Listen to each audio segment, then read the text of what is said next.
Good afternoon, everyone. Time for episode 48 of The Last Admiral.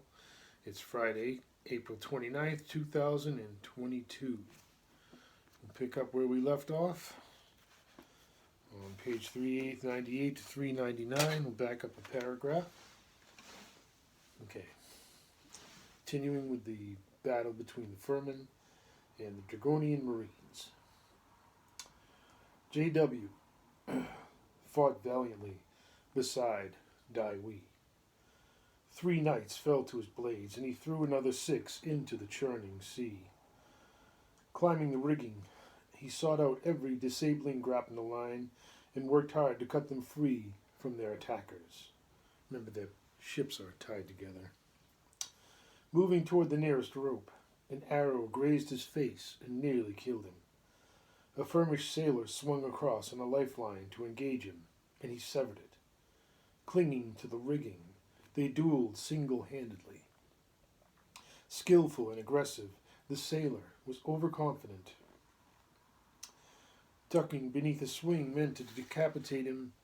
J.W. ran him through, and he died upside down with his legs still trapped in the ratlines that once held him. A dozen or more ropes and 3 boarding planks still linked their ships. Working his way forward along the rigging, he defended himself when necessary, but freeing the ship was ever his goal. Looking forward, he could see Miss Saxon following his example. Standing atop a gangplank, she fought like a demon. Firmish archers tried to kill her, but she used the bodies of her dying opponents to shield herself.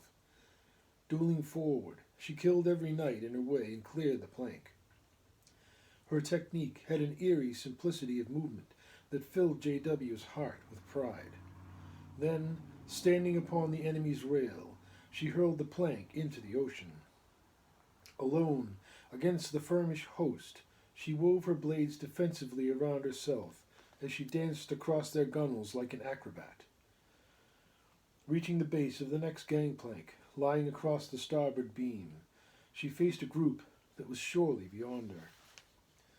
Praying for her, his heart feared for her impending sacrifice. They would free the ship or die in the attempt. The situation was desperate, but Acklon trusted in his crew. A steady stream of knights continued to pour out of the enemy warship's cargo hold. Looking closely, there were obviously too many of them for the frigate to contain. "You are crafty indeed," he muttered to himself. Producing a wand of his own, he pointed it toward the enemy knights, and a silvery ray struck them. In an instant, more than half of them vanished, including dozens that had come on board and engaged his marines. Astonished, his crew soon realized that they had been fighting phantoms, but many more knights remained, and these were as real as could be. Miss Saxon suddenly found herself alone. Fighting magic with magic was her captain's way, but by body and with blades was hers. Casting the plank overboard, another group of knights rushed to meet her. Sensing that her luck was soon to run out, she sheathed her weapons, dove for a dangling lifeline, and caught it. Swinging back to her own ship, she climbed aboard and re-entered the fray.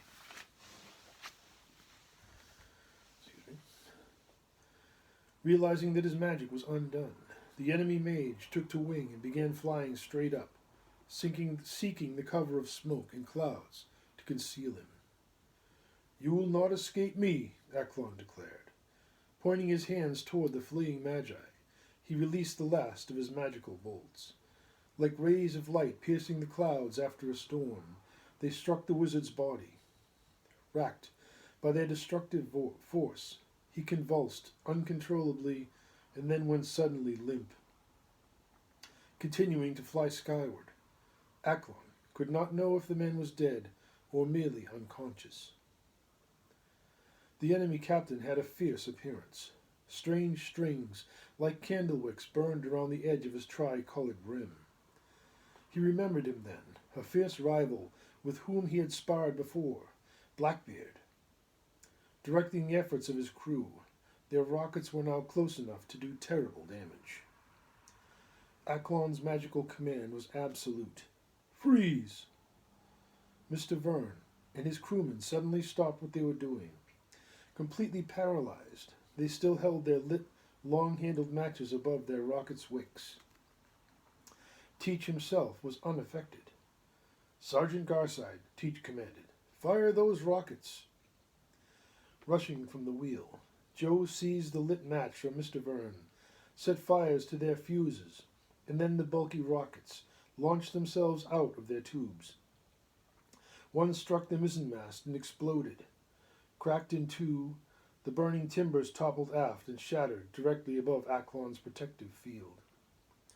Left in contact with the globe, the powerful magic consumed the wood in an incinerating fire resembling the vengeful hand of God. Two more rockets blew holes in the gunnels and killed a handful of fighters near them. The fourth rocket deflected off the ropes and spun wildly onto the forecastle. Its explosion knocked nearby sailors senseless, but its burst was airborne, and the ship escaped further damage. Captain Teach aimed his flintlocks carefully and fired at his nemesis amid puffs of billowing smoke. The lead balls slammed into Acklon's spear and were repulsed. No more, Acklon thought. Your victory ends here, Teach. Producing a month-old egg from one of his many pockets, he hurled it toward the deck next to Teach and his men.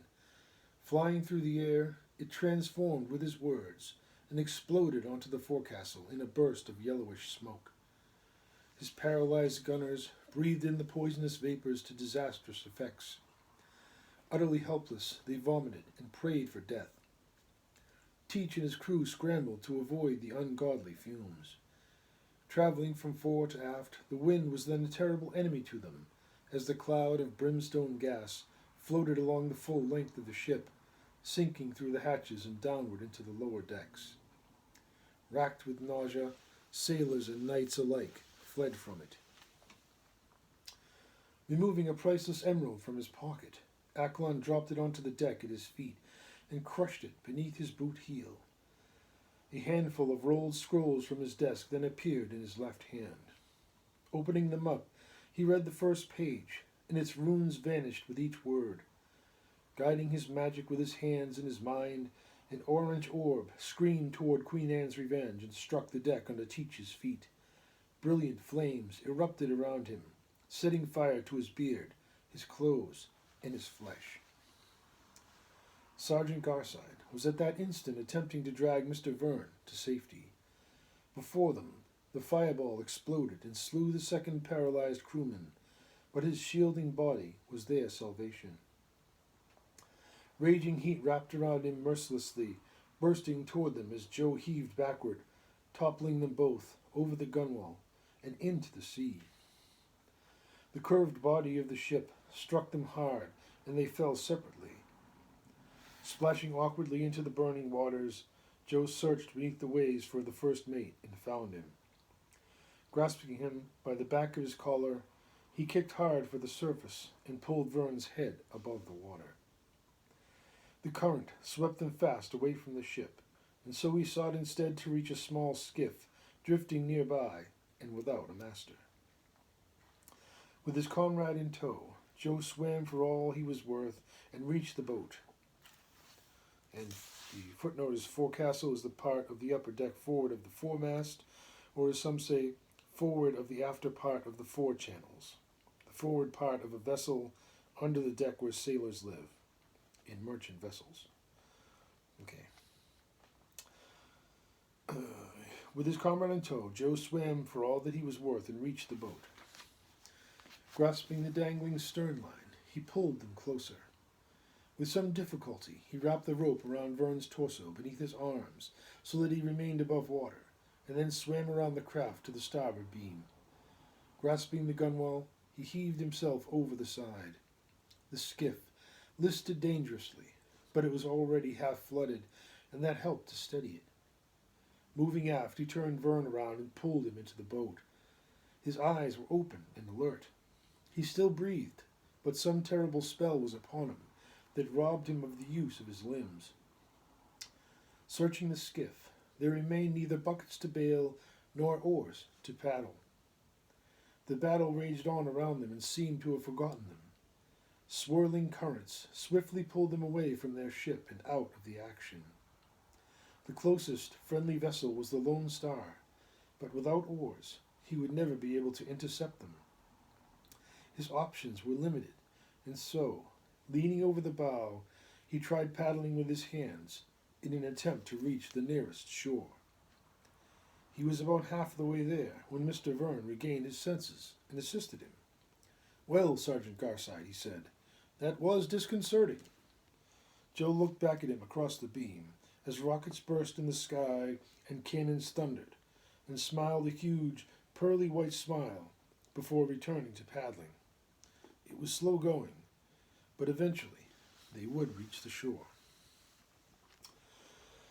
And meanwhile, back aboard the Queen Anne's Revenge.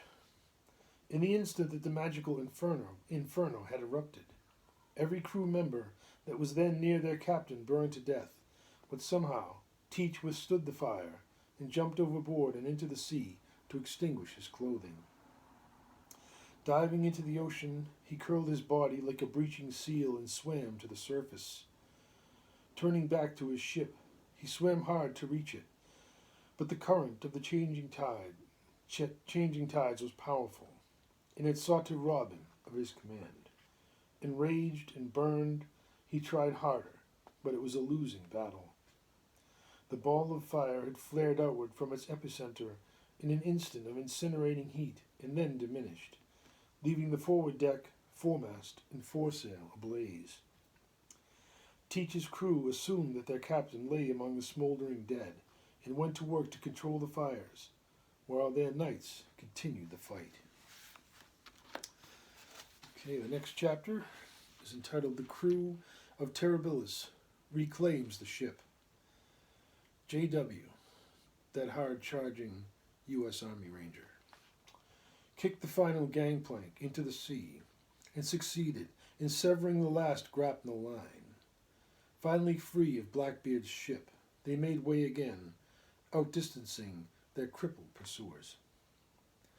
Acklon watched as Teach tried in vain to reach his ship, but the current prevented it, and so he turned and swam toward the nearest approaching warship, another frigate flying a white pennant with a grand blue star at its center.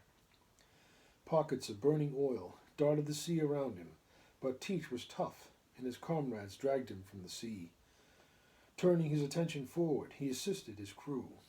An impressive knight was leading the last group of Furmen aboard, whom he had encountered before. Blackburn, he thought. Yes, that was his name. Teach's right-hand man, primary enforcer, and leader of boarding parties. Fighting with dual cutlasses, many Marines lay wounded and dying at his feet. His fellow fighters, both men and women among them, would never surrender so long as he lived to lead them. Shuffling through his papers, he found just the thing for Blackburn and smiled. With a wave and a word, he commanded him to wander. Instantly, the powerful fighter vanished, as if he had never been. Finding himself in a labyrinth of opaque walls and shifting passages, Blackburn cursed magic in all of its forms. "I swear by the oath of my fathers that I will have my revenge upon you, wizard." Racing through one tunnel and then turning into another, he sought his escape. Blackburn's lieutenant tried to rally their remaining force, but he was not half of the leader that Blackburn was. They fought on, but they were outnumbered, and it was a losing battle. A dark Alfar warrior of amazing skill engaged them and killed 3 men so quickly that none saw the blows that killed them. Terrified by what they had witnessed, a few of them leaped into the sea in full armor. The rest of them threw down their arms in surrender. "Over the side, lads and ladies," J.W. commanded in perfect Firmish. "We trusted you once when we pulled your asses out of the water. You won't be fooling us again." Reluctantly, the knights removed their heavy coats of mail and other weighty garb, climbed over the gunwales, and leaped into the sea. The crew cheered. "Get back in the fight," Acklon ordered, coming forth from his mighty globe and stepping over the smoldering remains of the mizzenmast. J.W., give us every last bit of sail that you can. Ship oars and stretch the sails, lads, J.W. commanded. Jill, Acklon directed. Go below and make sure that none of them slip past us. Aye, Captain, she replied, but she already knew the answer. The ship was yet theirs. A flurry of arrows then assailed their ship, striking the deck and piercing the sails. Surviving trebuchets on the northern battlements had adjusted their points of aim, and their volleys fell just short of them. The Marines sobered quickly and raised their shields. Defend the Archmagus, Acklon bid, and defend the ship. J.W., bring us into formation with the Gladiator and signal the rest of the fleet to join us. We've only got one chance at this. Aye, sir, J.W. replied. And the next chapter is entitled The Victory. Admiral Horatio Nelson stood upon the quarterdeck next to his most trusted ship's captain, Sir Thomas Hardy.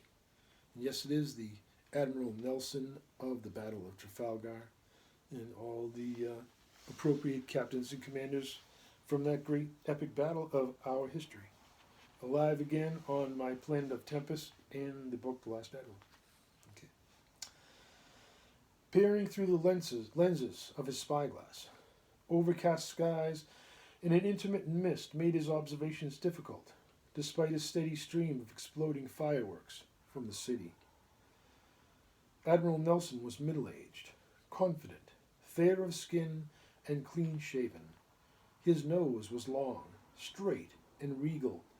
His eyes were expressive, and his hair was light brown and graying. His blue uniform coat was highly decorated with gold and silver medals, as was his broad hat and epaulettes. His comrade, Sir Hardy, was dressed in similar attire. His face was younger and more boyish. Hardy's eyes and face had a certain softness about them that concealed the fiercely courageous man that he became in the presence of enemy fire. The Victory was the largest warship in Lord Redpool's fleet.